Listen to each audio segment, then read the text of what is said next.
Hey everybody, it's Gavone, back from the dead, briefly. Not really. I've been playing some Edison recently because Leah's visiting. We've been meeting up with RJ to play some Edison, and I really like it. I haven't been playing a lot of Yu-Gi-Oh, but playing Edison is something that's eternal and forever and always. I mean, I guess I hope, fingers crossed.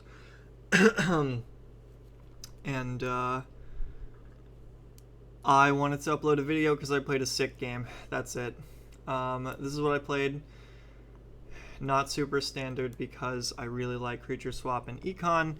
Please don't tell me it's bad in the comments. I know it's bad. You can't stop me. I'm playing 3 copies of Upstart Goblin. Not super standard because I don't know what people are playing. I like all these cards in my deck and I want to see them more often. Don't try to tell me nothing. You can't stop me. So I played against this new frog deck. It's really cool. I like it. It's the Fishborg water synchro pile thing. And so I just let's just get into it. So they attack Goblin Zombie hilariously. That makes them mill. Oh my god, Fishborg. That's so bad for me. Whatever. I'll just make Gaia. I'll go into a beat stick. The way I like to play Edison Zombies is I kind of just like to make the most conservative kind of long gameplay possible. I like the recursiveness of the deck, and so I'm not really concerned about making these big swingy pushes or plays. I kind of just want to do one thing at a time and play my mid-range aggro combo deck in the most control way possible because I am the way that I am. I Book of Life the Treeborn away because I think, like a moron, that I'm playing against some kind of frog monarch when actually the Fishborg was going to be the pertinent piece of interaction that ends up killing me. They're going to take all this, whatever. They're going to Reckless Greed so that they can Gores. I'm like, whatever. What are you going to do? They draw off of Reckless Greed hilariously. They start to combo off with Substitute. As soon as I see things like Death Frog and Beals, I was like, oh no, something must be going wrong. We kind of sped through that, but they just kind of Fishborged their way into an Armory Arm Colossal play to OTK me with my guy on board. I'm like, oh yeah, if you put a thing over 1800 attack on the board, that is going to get Colossal Armed, isn't it?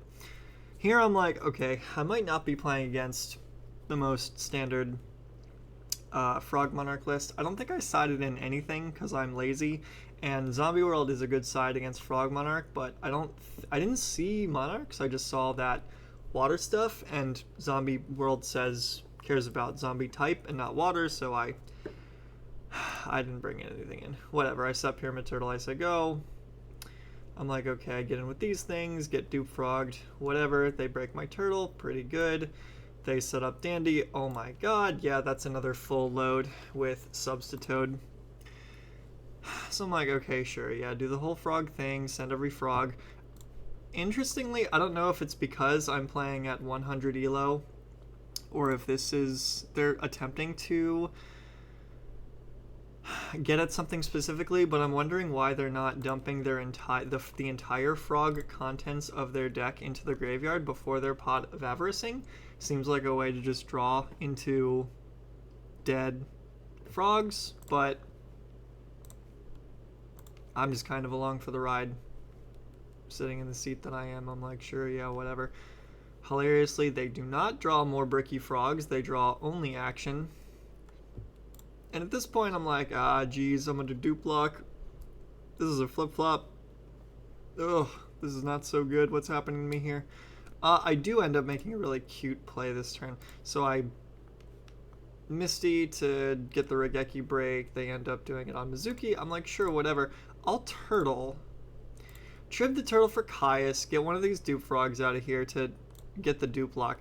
And then I'm gonna Mind Con the flip-flop. I think I send back, yeah, the other dupe.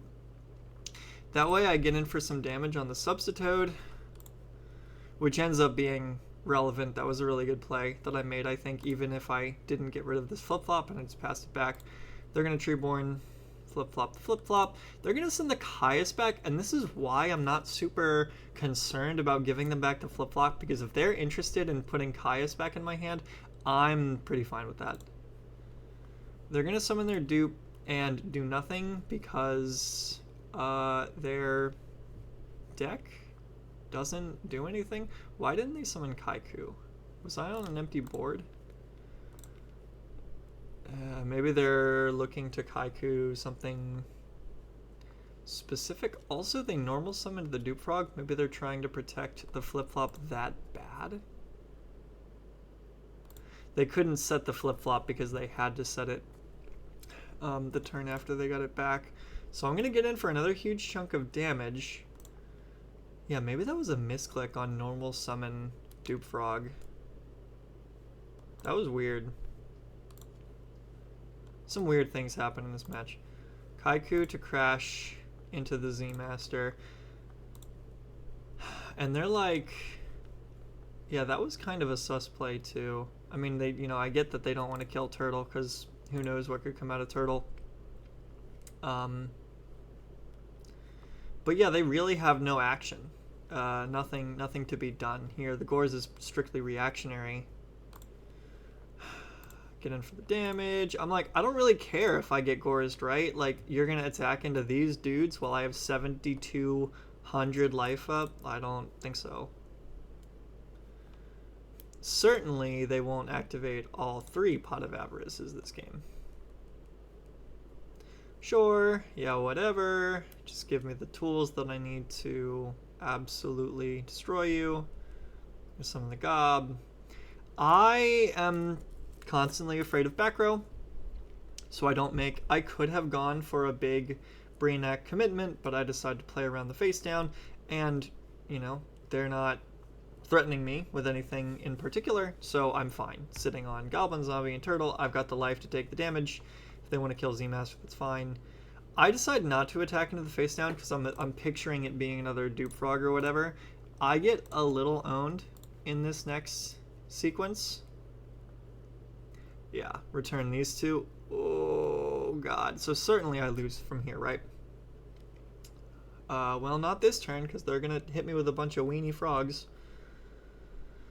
Flip-flop down. Yep. Oh, my God. Rip the Cold Wave off the top to let me go hog wild.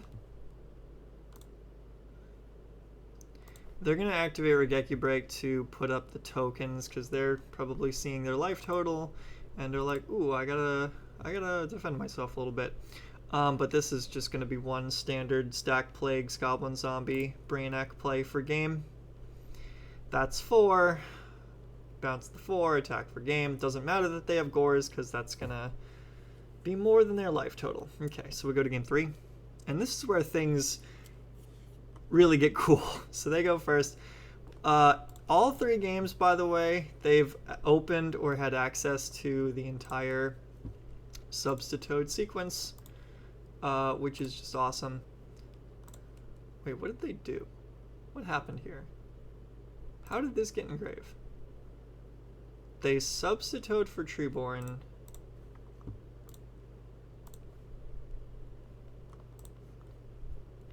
I missed something. What does the log say?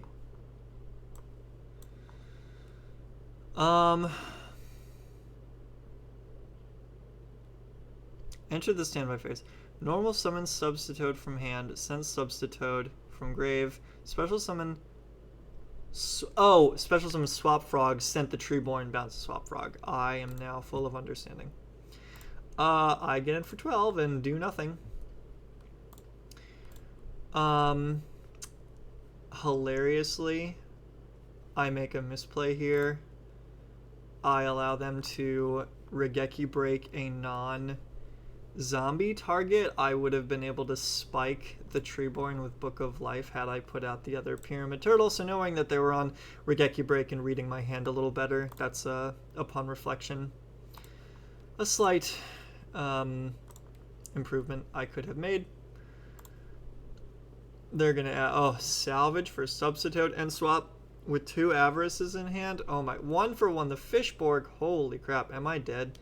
Certainly they're not going to activate all 3 Pot of Avarices this turn. Well, that's 1. Again, I'm not sure why they're not dumping every frog in their deck. And they're not drawing them. They're not getting punished for it. So, okay, that's 2 Pot of Avarices. Once again, certainly they're not going to activate all 3 Pot of Avarices this turn. Are they? Okay, a little punished. Hold up. Am I missing something about Fishborg's effect? If you control a face-up level 3 level, you can discard... Yeah, 1 card. 1 card. It's not even like they need to draw the frogs because Fishborg says monster or water monster or aqua or whatever. They could just... Someone in the comments teach me how to play this frog deck because it's really cool. If someone can explain to me why they're intentionally not dumping all of their frogs with Substitoad and why they're just Pot of Avaricing in the middle of their sequence, let me know. They're going to synchro off. They go to Yugioh. They go into Yugioh. Oh my god. All 3 Pot of Avarices. Caius. Ooh, Caius isn't going to come up this turn because they normal summon the Substitoad. Oh, Brainiac. The fact that Fishborg doesn't have a stipulation where it's only going into water monsters... pretty crazy. Of course, they need to use only water monsters, which is a helpful stipulation if you're sitting in my seat. And this is where my opponent decides to illegally normal summon Caius. It's like 12 p.m. and I almost am just so tired that I want to let this go. That's why I banished the pyramid at first. But then I look through the log. I see that the log had a little search function. And I'm just like, okay, how about normal summon? If you go to... Oh my god, will it not search it when you're in... looking at the log from in a replay? Alright, I won't go find it. You're just gonna have to believe me. This got normal summoned. This is where I'm like, oh, hold up, you normal summon Substitoad. No. Yeah, I'm looking at the log. I summoned Tomato the turn before, you normal summoned twice. Yeah, and that's just true. They verified it in the log. And so now they're going to start going back. They go back, they go back, they go back. They're like, okay, from here, good? And I'm like, yeah, sure. I didn't pause you right before. I would have given you the same riddle I gave Leah. What is the only play that they could have made if they kept the Fishborg, if they kept these frogs out? What's the only play that they could have made which gives an answer to their board in my hand? And the answer is they have to leave those little dudes on field and not go into the third synchro. Because what going into the third synchro allows me to do after I live at 500 life points is it allows me to make a creature swap play. And now I'm kind of praying, please... Oh, I'm not praying. That's all 3 Raigeki breaks, and I didn't see a Phoenix Wing or a Karma Cut or whatever. So, I mean, I don't think they're on anything else. Okay, that's all 3 Raigeki breaks. What could you have face down? This can't get bottomless. Creature swap. The creature swap goes off. Okay, is it Mirror Force? No. Okay. Get Plague Spreader. Nuke the field. I'm at 500. They're at 1 Caius in hand that they blundered and showed me. They have 1 Treeborn Frog in the graveyard that I'm spiking with this Book of Life. I put out the Turtle. Turtle's pretty tough to get through. I'm at 500. Wow. They draw Treeborn. I drop summon Zombie Master. Zombie Master is going to drop Chaos Sorcerer for Plague Spreader. We go into Hades. Doesn't matter if this is a dupe. Doesn't matter if this is a Treeborn. I love you, Hades. That Treeborn is dead and gone forever. Take them down to 26. They rip the salvage off the top. Oh my god, I already know what the targets are. It's going to be swap plus something else to special summon the swap, to normal summon the Caius, to banish one of my dark monsters for game.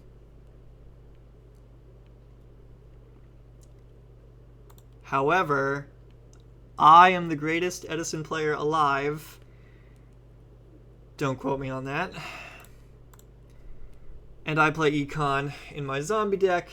I tribute summon. I tribute the Caius target for cost, taking the Caius over to my side of the field, putting them on nothing. Doesn't matter what they draw. They're not getting a turn after this. Doesn't matter that this Caius is going back to them. They're not dead on board, but they're like, whatever. You're zombies, right? You can just go into your Plague Spreader play with Zombie Master or whatever you draw. And yeah, that's it. They leave.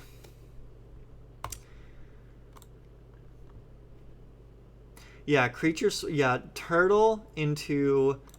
They make a full synchro board into turtle creature swap, opening up that play. Them giving me the 5. It's an interesting point of analysis. If they give me Brainiac, they're dead because I bounce their whole board. I send all their synchros back. If they give me Magical Android, I can go into. I beat up the Pyramid Turtle. I go into Plagues. That makes 7 for the Black Rose. It's arguably correct. On paper, you look at the possibility of handing your opponent a Yugioh Guardian, and you're like, no, absolutely not. Well, no, okay. I was going to say maybe there's an argument that giving me Yugioh is correct, because that actually makes a finite amount of resources for me to deal with.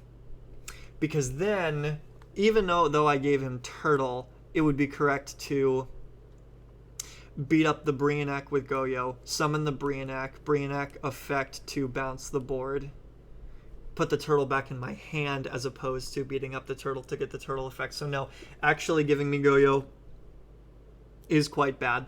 So Magical Android is the only option really that they can go with, but you know, there is no option for them to go with because giving Magical Android nukes the board. Wow. Okay. For those of you that tuned in, thank you so much. It was very fun showing you and narrating this game. I'm drowning in my life right now and can't promise that there will be more of this.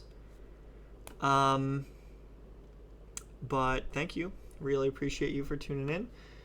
If you ever want to play some Edison, maybe I'll have some more time in the near future. You could send me a message. Maybe I would look at it. Maybe we'd play some Edison. Who knows? Thanks so much. I hope you're having a great day. And, so you want to see ya.